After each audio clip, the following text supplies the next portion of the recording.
mga kwento ng pag-ibig, kwento ng buhay, at kwento ng pag-asa, hatid sa inyo ng Moment of Romance.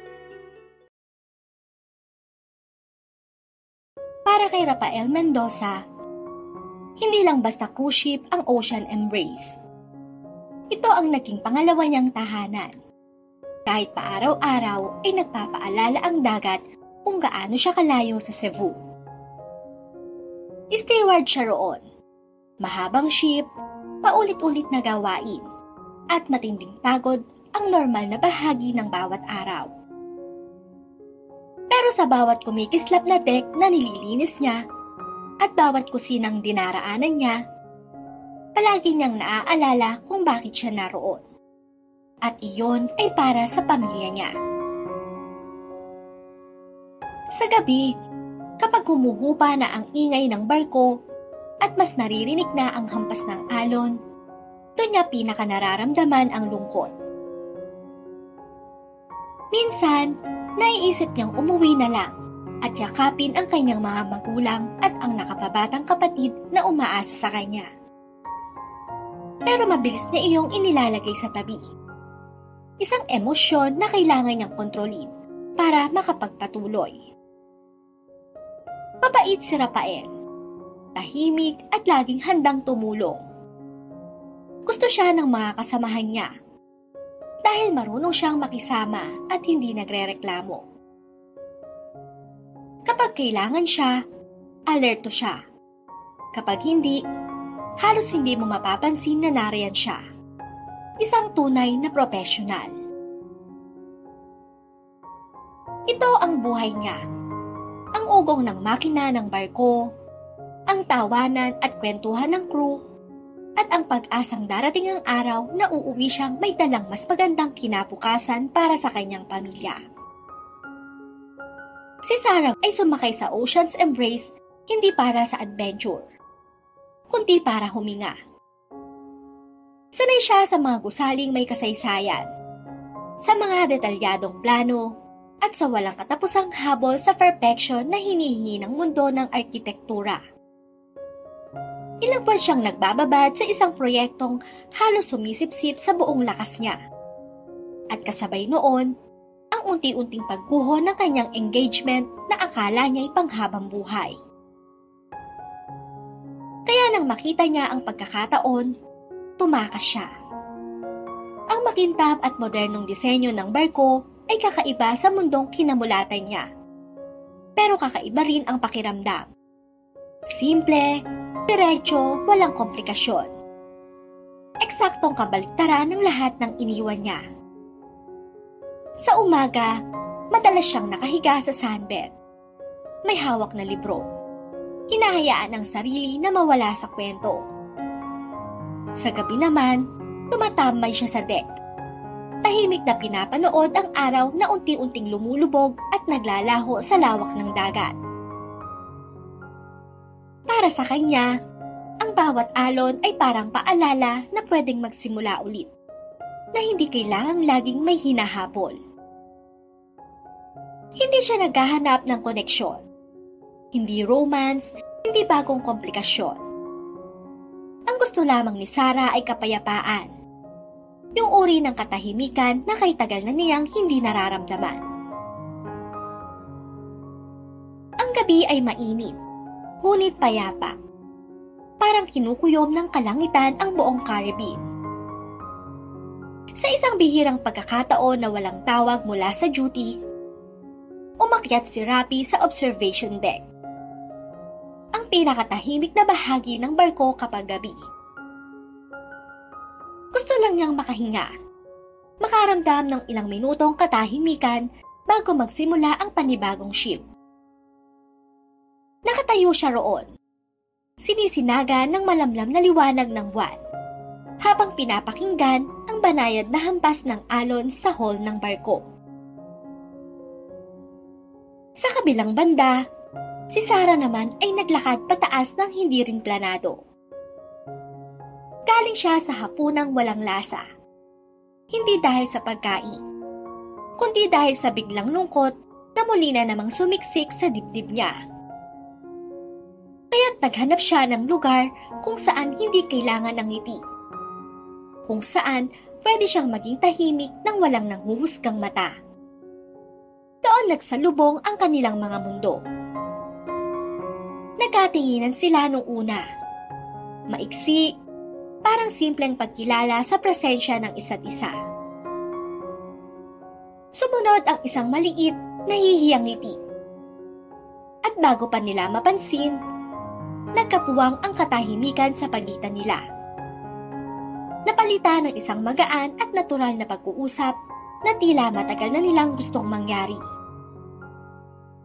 Nagkwentuhan sila tungkol sa dagat, sa trabaho, sa pagod, sa mga hindi sinasadyang paghahanap ng katahimikan. At sa gabing iyon, may nangyaring hindi nila inaasahan. Isang koneksyong mabilis lumalim. Parang sabay silang huminga sa wakas matapos ang mahabang araw.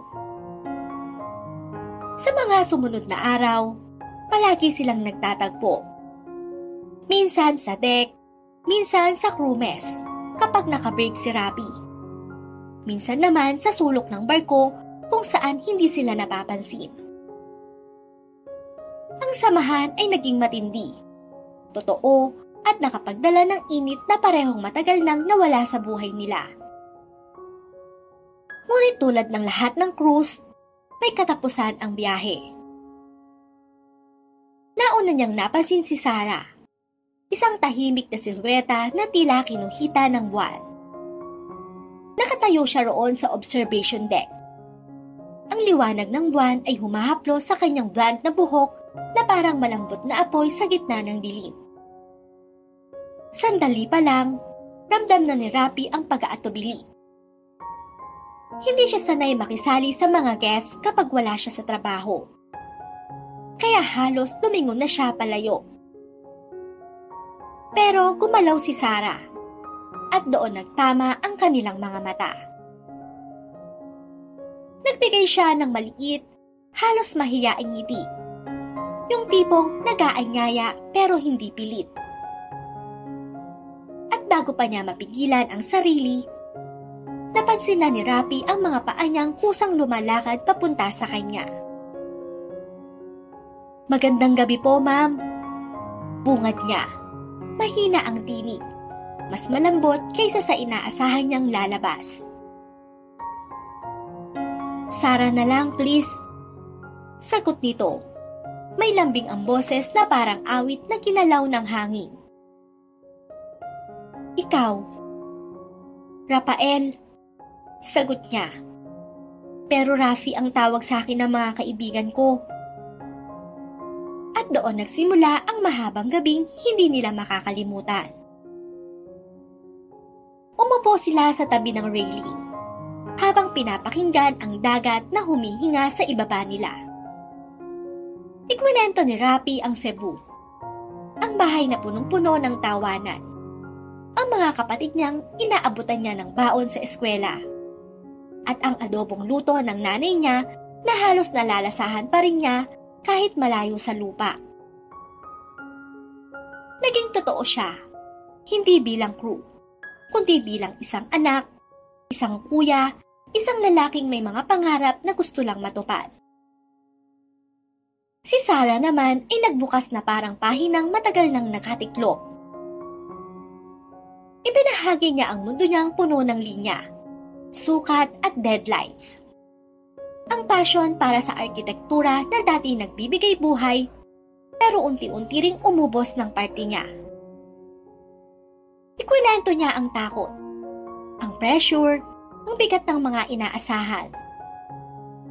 Pero sa gitna ng lahat, nandun pa rin ang ganda ng disenyo at ang ligayang dala ng paglikha. At habang nag-uusap sila, may nangyari. Hindi malakas, hindi dramatiko, pero totoo. May gaan sa paligid nila. Parang matagal na silang magkakilala. Parang parehong nakahanap ng espasyong ligtas, kahit ilang sandali lang. Si Rapi na hindi madaling magbukas ng loob ay biglang naging palagay. Hindi dahil kailangan, kundi dahil gusto. At si Sarah, na matagal nang hindi nakakaramdam ng tunay na koneksyon, ay nakakita ng init na hindi niya naisip na babalik pa. Sa gabing yun, sa ilalim ng bituin at alon, nagsimulang maglapit ang dalawang mundong hindi dapat magtagpo. Pero nagtagpo pa rin. Kinabukasan, paulit-ulit silang nagtagpo.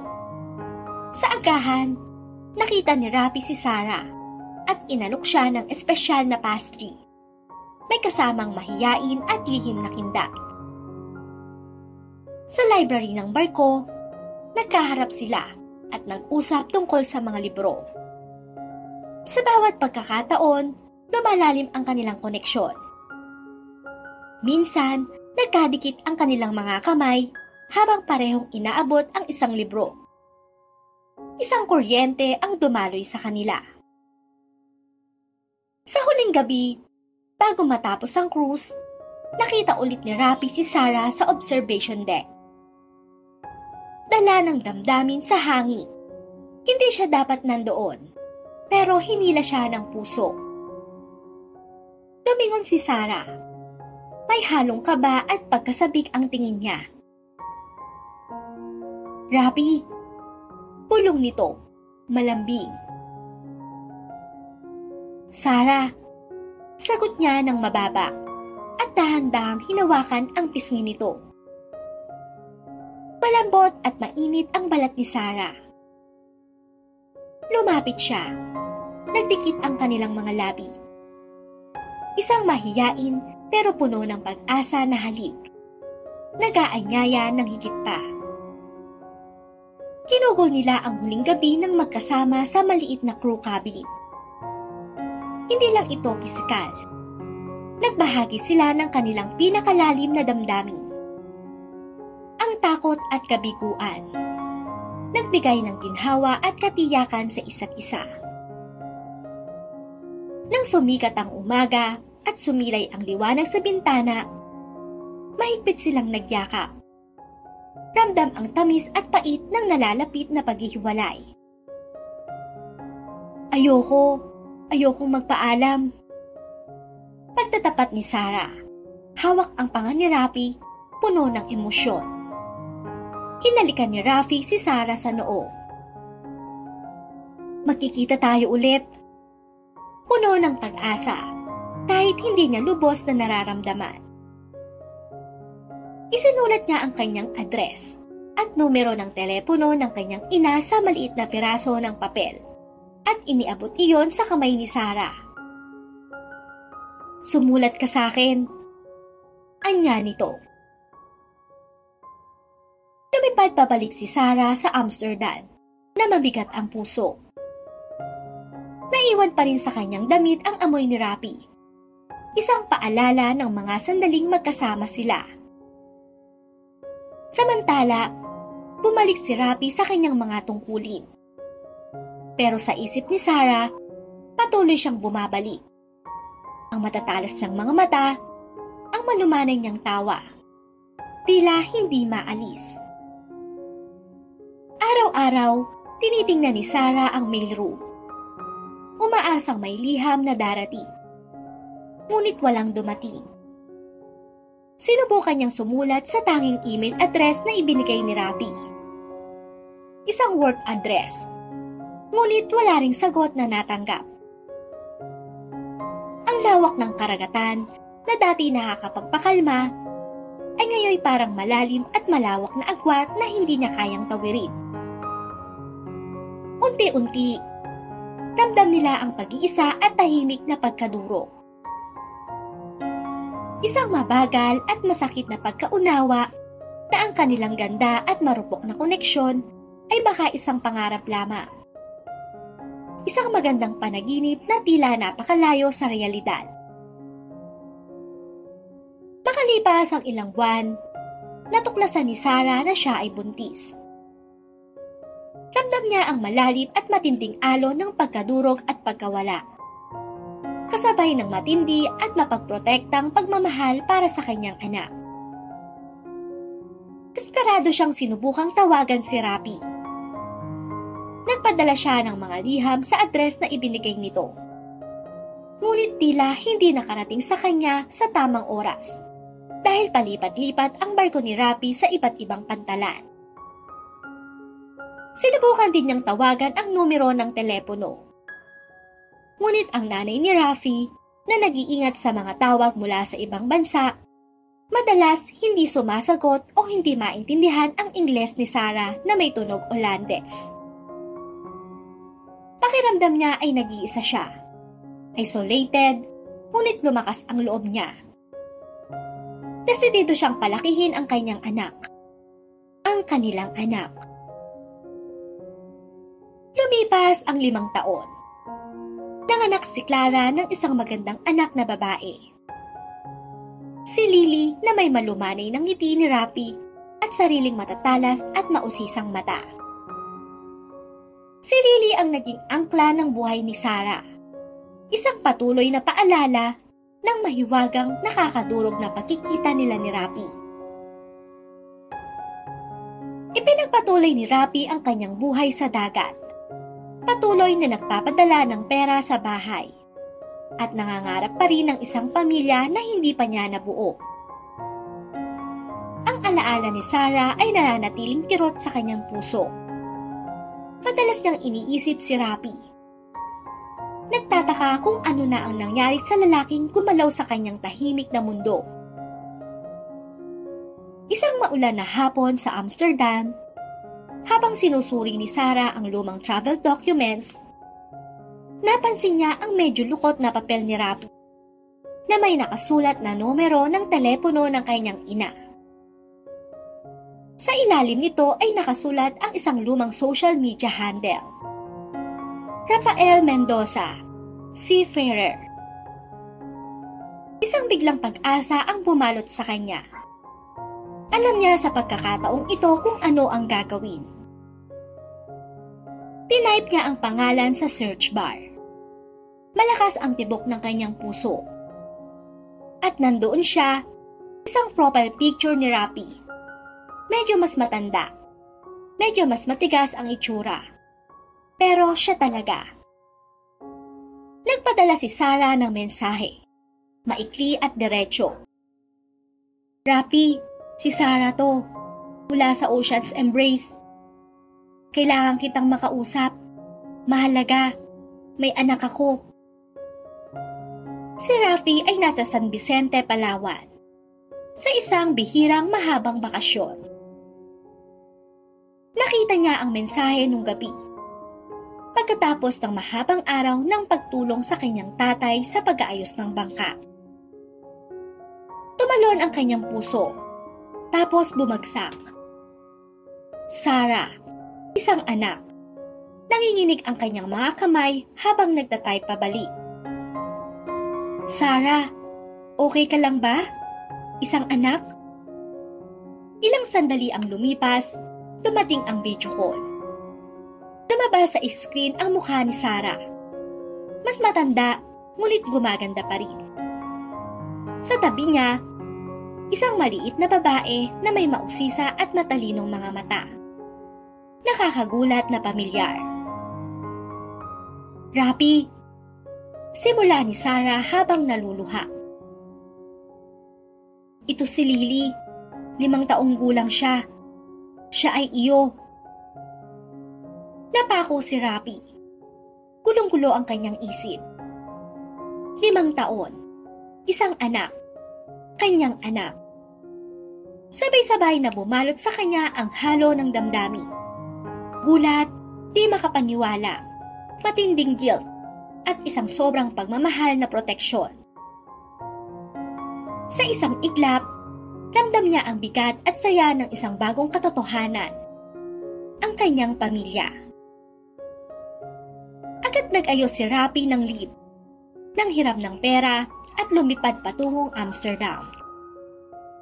Ang muling pagtatagpo nila ay hindi sa maaraw na deck ng barko, kundi sa malamig na arrival hall ng airport. Nakatayo doon si Sarah. Hawak ang kamay ni Lily. May halo ng kaba at tahimik na determinasyon sa mukha. Si Lily, May malalaking mata. Hawak ang lumang teddy bear, ay agad nilang napansin ni Rapi. Tumibok ng malakas ang puso ni Rapi. Naramdaman niya ang bigat ng mga taong nawala sa kanyang buhay. Ang pag-iisa at pagkadurog ng 5 nakaraang taon. Naglakad siya papalapit sa kanila. Bawat hakbang mabigat sa damdamin. Tumingala sa kanya si Lily. Inosente at diretso ang tingin. Lumuhod si Rapi. Luha ang pumapatak sa kanyang mga mata. Nang dahang-dahang hinawakan niya ang malambot na pisngi ni Lily, nanginginig ang kanyang mga kamay. Mainit at totoo ang pakiramdam. Nakita niya ang sarili niya kay Lily, at nakita niya rin si Sarah. Nagkatinginan sila, isang tahimik, matinding pag-uusap sa mga mata lamang. Puno ng taon ng pagsisisi, di pagkakaintindihan at di natupad na pagnanasa. Rapi, pulong ni Sarah, basag ang boses. Kamukha mo siya. Tumango si Rafi. Tahimik na dumadaloy ang luha sa kanyang pisngi. Kinarga niya si Lily at niyakap ng mahigpit. Nilalanghap ang kanyang matamis na amoy. Nagulat si Lily, pero hindi natakot. Kusang niyakap niya ang leeg ni Rafi. Sa sandaling iyon, ramdam nila ang lahat. Ang mga problema, ang sakripisyo at ang pagkawala ng mga nakaraang taon. Isang tahimik na pagkakaintindihan ang nangyari sa kanilang tatlo.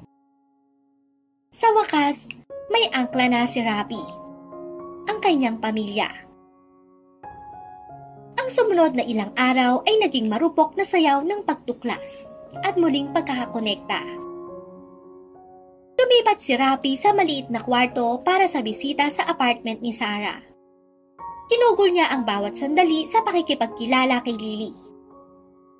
Pinanood niya itong maglaro.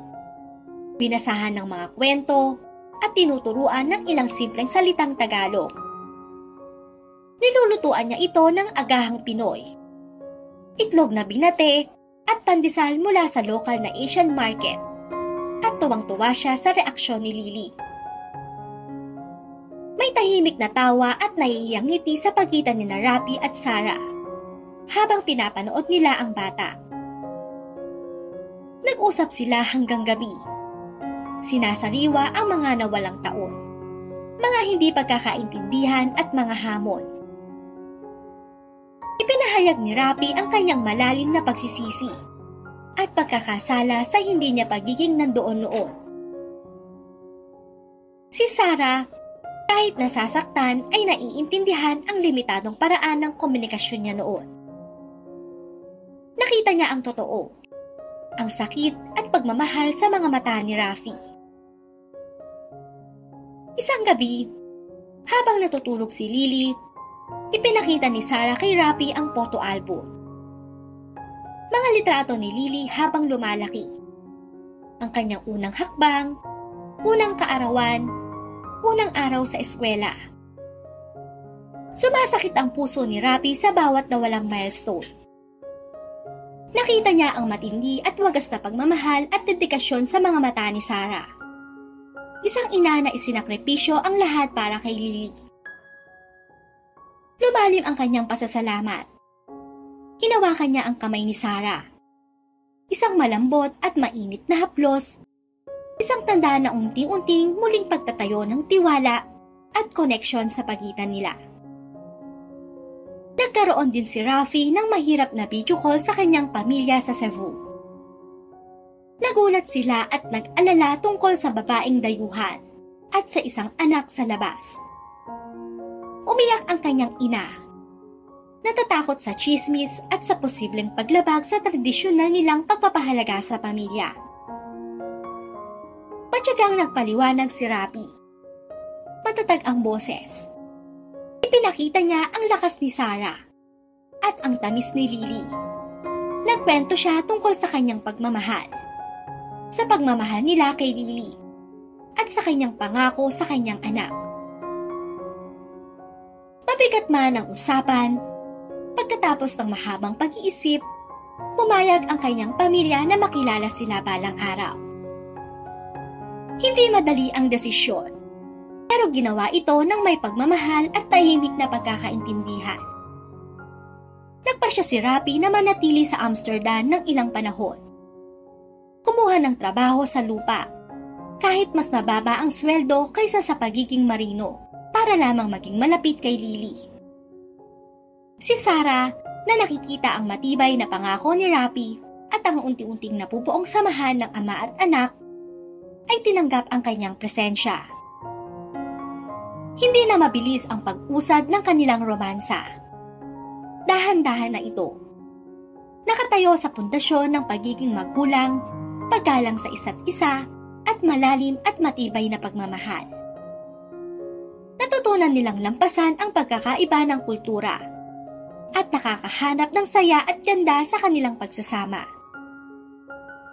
Tinuruan ni Rapi si Lily tungkol sa Pilipinas. Pinakita ang mga litrato ng kanyang tahanan. Itinuro ang ilang simpleng kantang Tagalog. Ipinakilala naman ni Sarah sa kanya ang kanyang mundo ng arkitektura at kasaysayan ng Europa.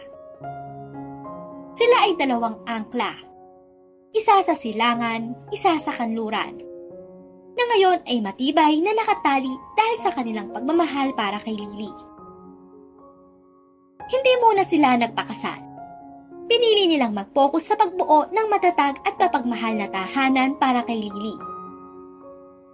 Ang kanilang relasyon ay naging araw-araw na pagpili, magkompromiso, paggaling at pag-unawa. Hindi lang sila magka-partner sa pagpapalaki ni Lily. Magkatuwang sila. Unti-unting natututo kung paano maging mag-asawa. Natakbuhan nila ang malambing na paglalambing sa mga simpleng sandali at tahimik na pagkakaintindihan sa tinginan lamang sa hapagkainan. Ang kanilang pag-ibig ay mas mainit at mas mayaman, nakabatay sa realidad at sa sakripisyo. Isang araw, isang maaraw na hapon, dinala ni Rapi sina Sarah at Lily sa isang tahimik na parke sa Amsterdam. Habang hinahabol ni Lily ang mga kalapate, lumingon si Rapi kay Sarah at dahang-dahang hinawakan ang kanyang kamay. Sarah, sabi niya, malambing ang boses. Puno ng init at katapatan ang mga mata. Ito ang tahanan kung nasan ka at si Lily. Ngumiti si Sarah, puno ng damdamin. Lumabo ang kanyang patingin dahil sa luha. Ito ay patunay ng pag-asa at pagkakasundo. Isang bagong simula para sa kanilang kakaiba at magandang pamilya. Ang kanilang love story ay hindi isang fairy tale na may instant na happy ending. Ito ay totoo, makatao at punong-puno ng pagkawala, muling pagtuklas at walang hanggang lakas ng pamilya. Ang pag-ibig, sa tunay nitong anyo, ay lampas sa distansya, panahon at mga hindi inaasahang pangyayari. Hindi ito nasusukat sa malalaking gawa, kundi sa tahimik na sakripisyo, matibay na pangako at lakas ng loob na tanggapin ang hindi inaasahang landas ng buhay. Ang pamilya ay nabubuo hindi lamang sa dugo, kundi sa pinagsamahang pagmamahalan, pagkakaintindihan, at sa kakayahang gumaling at lumago ng magkasama.